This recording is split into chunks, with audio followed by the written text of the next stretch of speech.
जय हिंद दोस्तों। मैं संतोष कुमार आज चर्चा करने वाला हूं कारगिल दिवस के ऊपर और साथ ही साथ हम ये भी जानेंगे कि कारगिल दिवस के इस अवसर पे चाइना हमारे लिए कितना बड़ा खतरा है। तो चर्चा की शुरुआत करते हैं। आज 26 जुलाई है।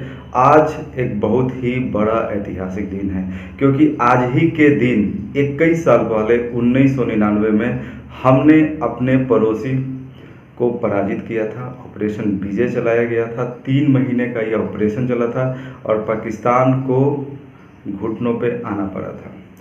हुआ यह था कि पूरा कारगिल युद्ध पे थोड़ा सा हम बात कर लेते हैं। देखिए, कारगिल युद्ध का जो शुरुआत है वो फरवरी 1999 में कहीं ना कहीं हो गया था। हालांकि ऑफिशियली आधिकारिक रूप से इस युद्ध का शुरुआत हुआ था मई 1999 और जुलाई 1999 तक चला था और 26 जुलाई 1999 को इसका समाप्ति हुआ था। देखिए, फरवरी में आपने शायद सुना होगा एक लाहौर वार्ता हुआ था। उस समय के हमारे तत्कालीन प्रधानमंत्री वाजपेयी जी लाहौर जाते हैं और पाकिस्तानी समकक्ष के साथ शांति वार्ता करते हैं।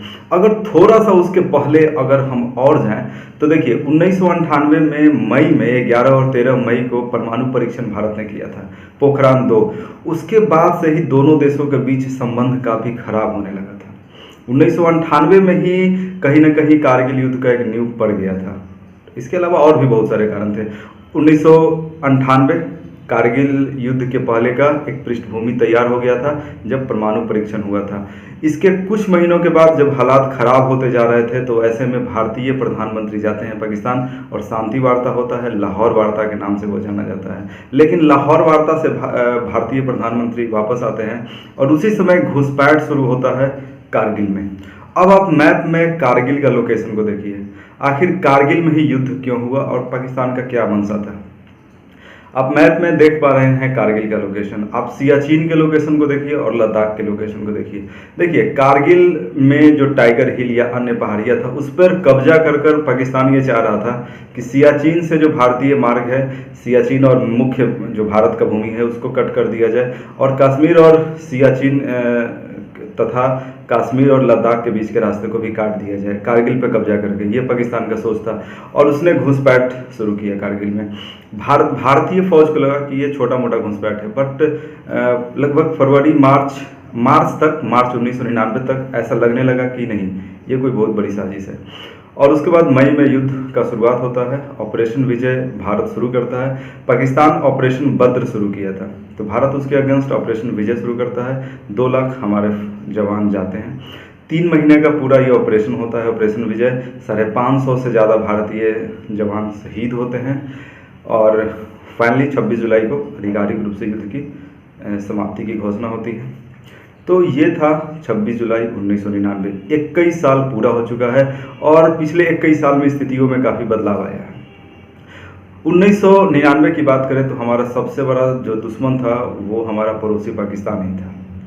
लेकिन पिछले 21 साल में स्थितियों में काफ़ी बदलाव आया है और जो हमारा सबसे बड़ा दुश्मन है आज के डेट में वो पाकिस्तान न होकर के चाइना है।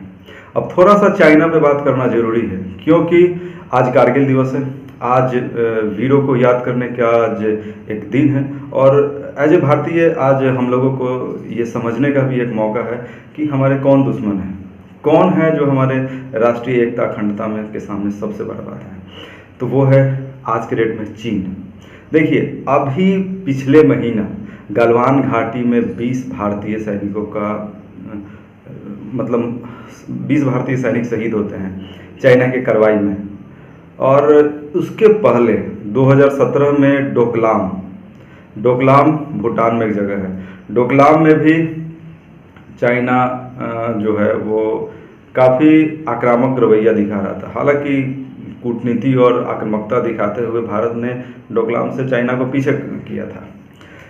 अब डोकलाम के बाद कई समझौते भी हुए। इवन 1900 कारगिल युद्ध के बाद से चाइना लगातार आक्रामक होते जा रहा है और कई समझौता भारत और चाइना के बीच हुआ है।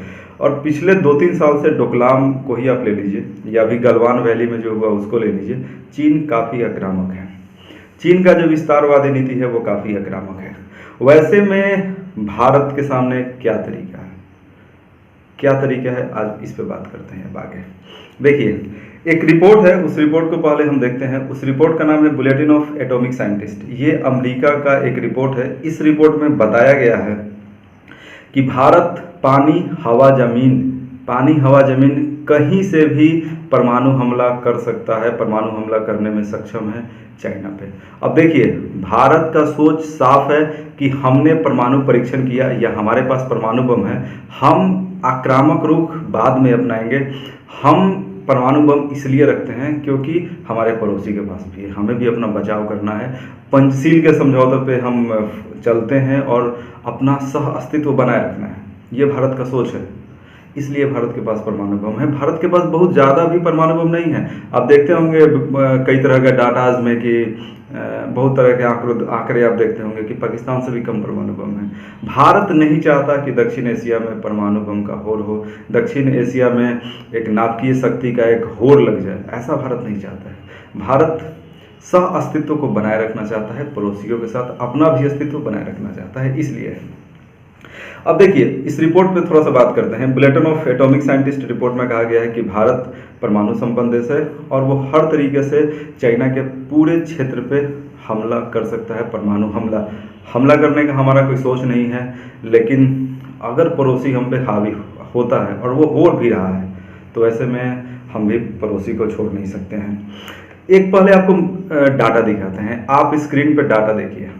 आप डाटा देख रहे हैं, आप देख रहे हैं कि अमेरिका, रूस, इजराइल, भारत, पाकिस्तान, चाइना, किसके पास कितना परमाणु बम है। आपको लग रहा है कि पाकिस्तान के पास ज़्यादा है। आप डाटा में साफ साफ दिख रहा है कि रशिया के पास सबसे ज़्यादा है, वो है भी। उसके बाद अमेरिका का नंबर है। देखिए, एक्चुअल डाटा किस देश के पास कितना परमाणु बम है किसी को पता नहीं है। ये अलग अलग जो अंतर्राष्ट्रीय एजेंसियां हैं वो अलग अलग स्रोतों से डाटा इकट्ठा करती है। कोई भी देश अपना भाई ये रक्षा से जुड़ा हुआ हर जानकारी साझा नहीं करता है, तो बट एक मोटा मोटी रफ आप आइडिया लगा सकते हैं कि किसके पास कितना परमाणु बम है। ठीक है, अब बात हम करते हैं आगे।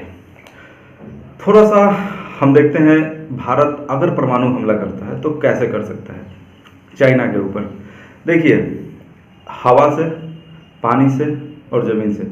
ज़मीन से कहाँ से हमला करेगा पहले ये देख लीजिए। आप एक मैप को देखिए, आप नॉर्थ ईस्ट को देखिए, भारत का जो उत्तर पूर्वी भाग है, और उसके अलावा चाइना के उन शहरों को देखिए जो उत्तर कोरिया, दक्षिण कोरिया, फिलीपींस के से जो सटा हुआ है, यानी कि जो प्रशांत महासागर से जो सटा हुआ इलाका है, चाहे बीजिंग हो या संघाई हो, नानकिंग हो, ग्वांगझू हो, चाइना का जो इंडस्ट्रियलिस्ट एरिया है वो समुद्री इलाकों पे है।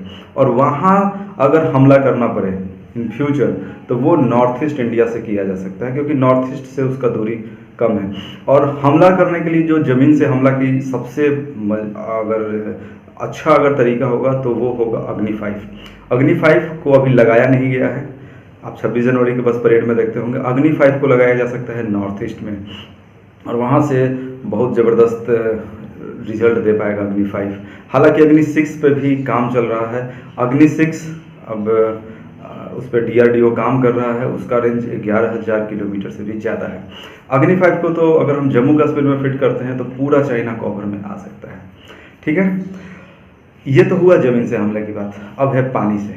पानी के से कैसे हमला होगा। भारत के पास कई सबमरीन है। सबमरीन यानी पनडुब्बियाँ, जो न्यूक्लियर भी है और डीजल भी है। न्यूक्लियर यानी कि नाभिकीय ऊर्जा से चलता है, वही नाभिकीय ऊर्जा जिससे कि बिजली बनता है। और डीजल, वही जो डीजल गाड़ी उड़ी चलता है 4 चक्का। तो 2 तरह का इंजन वाला सबमरीन है, पनडुब्बी है। उसमें आप नक्शा में देख सकते हैं कैसे मिसाइल निकलेगा और मिसाइल के मुंह पे परमाणु बम होगा, तो वो हमला हो सकता है चाइना के बगल में, अंदर ही अंदर जाकर, उसके शहरों के नज़दीक पहुंचकर, और ये सबमरीन हमला करेगा, उससे मिसाइल निकलेगा, परमाणु बम उसमें रहेगा वगैरह। राफेल भी आ रहा है, वो भी ज़मीन से हमला करने में सक्षम है, परमाणु बम को वो लेकर जाकर गिरा सकता है। या ब्रह्मोस मिसाइल में फिट करके हम परमाणु बम से हमला कर सकते हैं। तो कई तरीका है हमला करने का। तो राफेल से हम हवा से परमाणु हमला कर सकते हैं। तो देखिए, परमाणु हमला करना या ना करना, भारत का ये मंशा कभी नहीं रहा है कि हम हमला करें। अब देखिए, कई विशेषज्ञ इस बात पे जोर दे रहे हैं कि भारत के अपने इस नीति में भारत को बदलाव करना चाहिए कि हम पहले हमला नहीं कर सकते हैं। कम से कम बोल तो सकते ही हैं कि भारत परमाणु वेपन का, परमाणु हथियारों का पहले भी यूज कर सकता है, ऐसा भारत को बोलना चाहिए। कई विशेषज्ञ ये बोलते हैं इससे एक आक्रामकता आता है, पड़ोसी के साथ कई मायनों में आक्रामकता भी जरूरी हो जाता है। तो ये मेरा एक प्रयास था दोस्तों कि आज कारगिल दिवस 26 जुलाई के शुभ अवसर पे मैं आपको बता सकूं कि चाइना आज के डेट में हमारा सबसे बड़ा दुश्मन है और जो हमारे राष्ट्रीय एकता और अखंडता के लिए खतरा है, और उसका जो विस्तारवादी नीति है उसका हम कैसे सामना कर सकते हैं, और परमाणु जो पॉलिसी है भारत का वो कैसे इस दिशा में कारगर हो सकता है। Thank you.